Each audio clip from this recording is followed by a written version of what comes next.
आशिक भाई, आप NSD pass out हैं जी। थिएटर का योगदान कितना है आपकी, आप अपनी लाइफ में जब देखते हैं तो आपको एनएसडी से कितना फ़ायदा मिला और आप कितना अच्छे तरीके से सीख कर आप अप्लाई कर रहे हैं, कुछ उसके बारे में बताइए। देखिए, अगर मैं यहाँ पर बम्बई में बैठा हूँ तो ये थिएटर के वजह कर ही बैठा हुआ हूँ। ना मैं रंगमंच से जुड़ता, ना मुझे पता चलता कि एक्टिंग नाम की कोई चीज़ होती है, नाटक इस तरह से करते हैं। तो चलना तो रंगमंच ने ही सिखाया है। बिल्कुल। भले आप कैमरा के सामने चल रहे हैं, इसके पहले स्टेज पर चलना, ऑडियंस के सामने खड़ा होना भी उसी ने सिखाया है। तो राष्ट्रीय नाट्य विद्यालय देखा जाए तो आपको एक लिटरेचर और साहित्यिक पक्ष जो है रंगमंच का, उसको विराट लेवल पे सिखाती है। वहाँ देखने का मौका मिलता है, जानने का मौका मिलता है। एक लोकल लेवल पर आप नाटक तो कर रहे हैं, लेकिन एक नाटक के पीछे भी कितना कुछ है, और ये कहीं ना कहीं से एक सौभाग्य की बात है।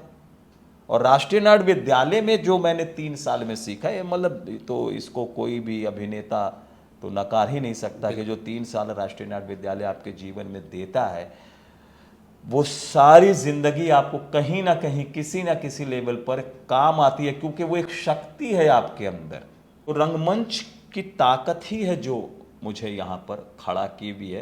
अभी आपने सीखने की बड़ी कई बार आपने बोला, लेकिन आजकल के जो लोग इस फील्ड में आना चाहते हैं उनको सीखने की ज़रूरत ही नहीं है। बोलते हैं मैं तो एक्टर हूँ, क्या ज़रूरत है सीखने की, और तुरंत वो जो है ना कि क्विक शॉर्टकट से मैं तुरंत बन जाऊँ, उस पर आप क्या कहना चाहेंगे जो नए एक्टर इस फील्ड में आना चाहते हैं? देखिए, हमारा जहाँ तक जो अनुभव है,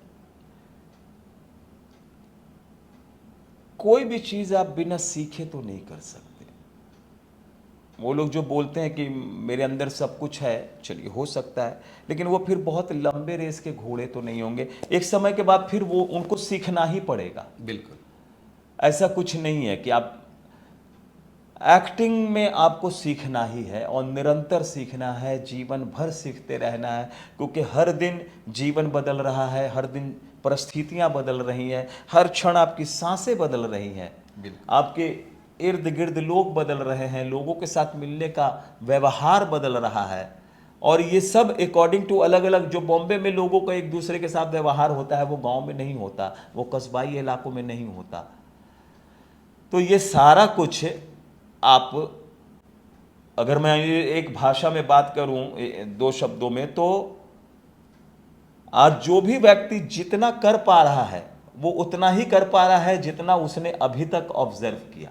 आशिक भाई, रिजेक्शन बहुत लोग परेशान होते हैं, यार उसके बारे में कुछ प्रकार? हमारे फील्ड में इस शब्द से आप बच नहीं सकते। क्या बात है, बिल्कुल। The moment you enter in Bollywood or in film industry or in acting, in theater, anywhere, rejection सिर्फ सिनेमा में नहीं है, हर जगह। थिएटर में भी है, क्रिकेट में भी है, स्पोर्ट्स में भी है, आजकल तो राजनीति में भी है, कहीं नौकरी लेने जाओ वहाँ में भी है, हर जगह पर है, हर जगह पर है। क्योंकि आजकल आप जहाँ हो आपके साथ 10 लोग और हैं, तो आपको बेस्ट बनने की कोशिश करना है, बाकी काम ब्रह्मांड करेगा।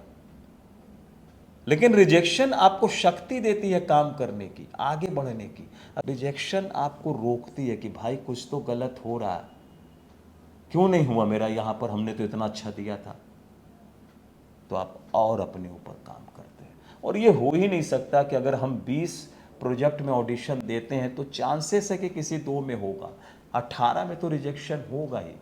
लेकिन रिजेक्शन हमेशा आपको कुछ बेहतर बनने की, मतलब सफलता के पहले जो असफलता की सीढ़ियां हैं, उसमें ये रिजेक्शन एरियाज को आना ही आना है। बस आपको हमेशा ये रखिए कि रख हौसला, वो मंजर भी आएगा, प्यासे के पास चलकर समंदर भी आएगा करके। रिजेक्शन जो है वो आपके लिए एक टॉनिक का काम कर रही है। लोग कहते हैं ना कि बॉडी में विटामिन बी, कैल्शियम कम है तो कैल्शियम की गोली खाता है आदमी, प्रोटीन कम है तो प्रोटीन की खाता है। इसलिए कि एक्टर अपने को लगातार इम्प्रूव करता रहे, उसके लिए रिजेक्शन जो है वो आपको एक ट्रिगर पॉइंट देता है कि मैं रिएक्ट हो रहा हूँ यार, मैं कैसे रिजेक्ट हो सकता हूं? इसको पॉजिटिव लो आप। हाँ, मुझे और मेहनत करनी है, कुछ तो प्रॉब्लम है। फिर आप सोचते हैं क्यों रिजेक्शन, उसका क्यों हुआ,